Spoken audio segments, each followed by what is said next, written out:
अपने बच्चों को ये लोग पढ़ाएंगे इंग्लिश स्कूलों में, और दूसरे के बच्चे के लिए अगर वो सुविधा सरकार देना चाहते हो, कहते नहीं उर्दू पढ़ाओ इसको, यानी उसको मौलवी बनाना चाहते हैं, कठपुल्ला पर की ओर देश को ले जाना चाहते हैं। ये नहीं चल सकता है कि विभिन्न बोलियों को, भोजपुरी, अवधी, ब्रज और बुंदेलखंडी को इस सदन में सम्मान मिल रहा है, और हमारी सरकार तो इन सब के लिए एक एकेडमी का भी गठन, अलग अलग एकेडमी के गठन की कार्रवाई को भी आगे बढ़ा रही है। ये सभी हिंदी की उपभाषाएं हैं, यानी हिंदी की बेटियां हैं। भाषा की समृद्धि के आधार है, और हमें इसका स्वागत करना चाहिए। ये सदन साहित्य केवल विशुद्ध साहित्यिक और व्याकरण से के विद्वानों की नहीं है, आम जन का प्रतिनिधित्व करने वाले माननीय सदस्य समाज के विभिन्न तबके से आए हैं।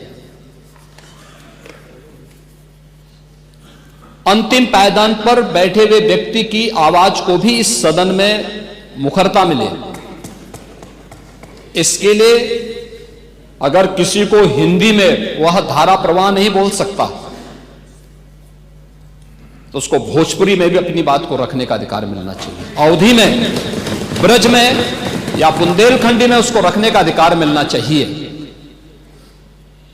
ये कौन सी बात हो गई कि भोजपुरी में ना बोले, अवधी में ना बोले, इसका विरोध अंग्रेजी का, बुंदेलखंडी में ना बोले, और उर्दू की आप वकालत कर रहे हैं। ये बड़ी विचित्र बात है।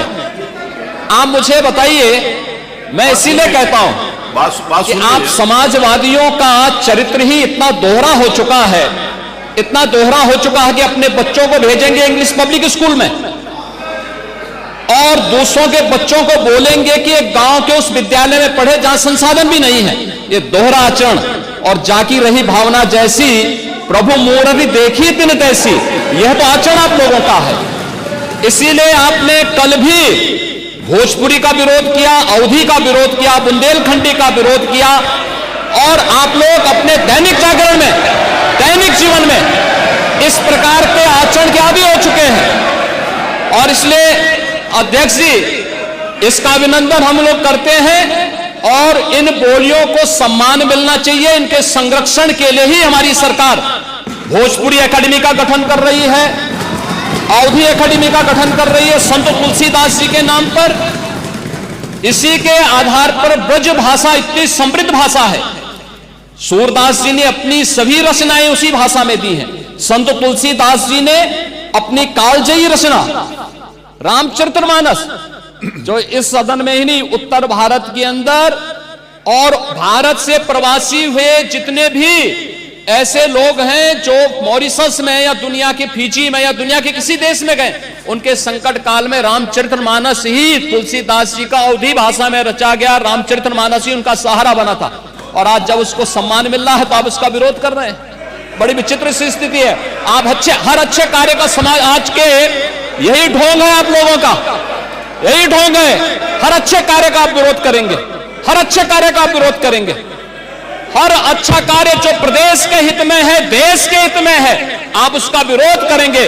और मुझे लगता है इस प्रकार के विरोध की निंदा होनी चाहिए, और हम इसका समर्थन करते हैं जो उत्तर प्रदेश की बोलियों को सम्मान मिल रहा है। मैं आपका धन्यवाद करूंगा और विधानसभा सचिवालय को इस बात के लिए धन्यवाद दूंगा।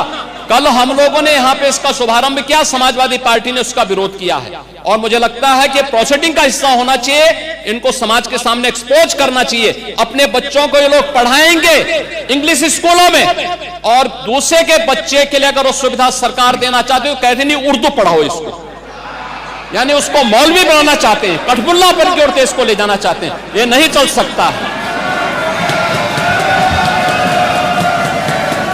उर्दू भी इस प्रदेश की बोली है, तो उर्दू में क्यों नहीं यहाँ विधानसभा में किया जाए? उर्दू भी उत्तर प्रदेश में बड़ी संख्या में बोली जाती है, तो उर्दू को मेरा केवल विरोध अंग्रेजी का, क्योंकि अंग्रेजी से अंग्रेजी कौन गांव में जानता है? यहाँ बोला जाएगा तो अंग्रेजी में कौन समझेगा?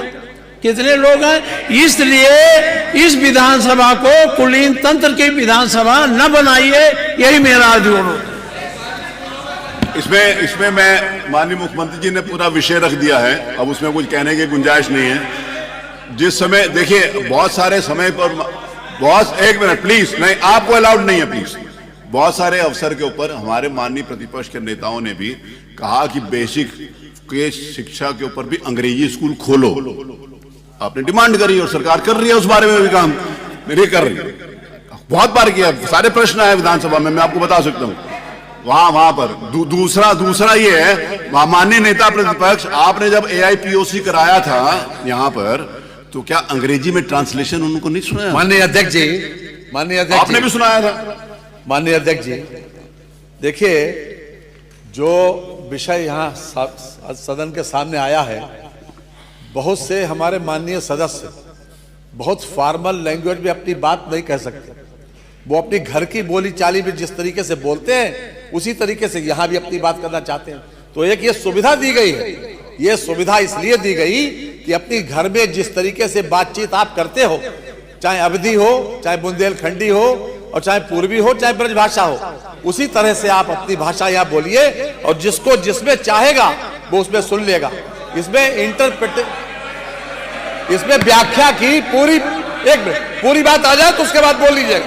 उसमें व्याख्या की पूरी सुविधा है, जबरदस्ती मत बोलिए। आप जिस भाषा में चाहे, अगर जिस भाषा में चाहे सुन सकते हैं। रही बात अंग्रेजी की, एक मिनट, अंग्रेजी की बात रही, देखिए अंग्रेजी भाषा का ज्ञान होना बुरा नहीं है, हम अंग्रेजी भाषा थोप नहीं रहे हैं, ये कॉन्सेप्ट गलत है। अंग्रेजी भाषा को थोपा नहीं जा रहा। यहाँ के लोग अगर अपनी बात को हिंदी में बोले और कोई सदर्न इंडिया का कोई व्यक्ति यहाँ की कार्रवाई सुनना चाहेगा तो उसको वो अंग्रेजी में सुनाई पड़ेगी बात। ये हमारी संस्कृति का विस्तार है, हमारी विधानसभा का विस्तार है, और विधानसभा का सम्मान बढ़ता है, इसमें कम नहीं होता। आज तक सुप्रीम कोर्ट की भाषा आज अंग्रेजी, हम वकालत नहीं करते, हम उसके पक्षधर हैं कि अगर हिंदी में हो जाए, लेकिन अंग्रेजी का ज्ञान हमारे लिए आवश्यक है। दुनिया में जितनी भाषाओं का ज्ञान हमारे लोगों को होता है, वो उन लोगों का सम्मान ज्यादा होता है।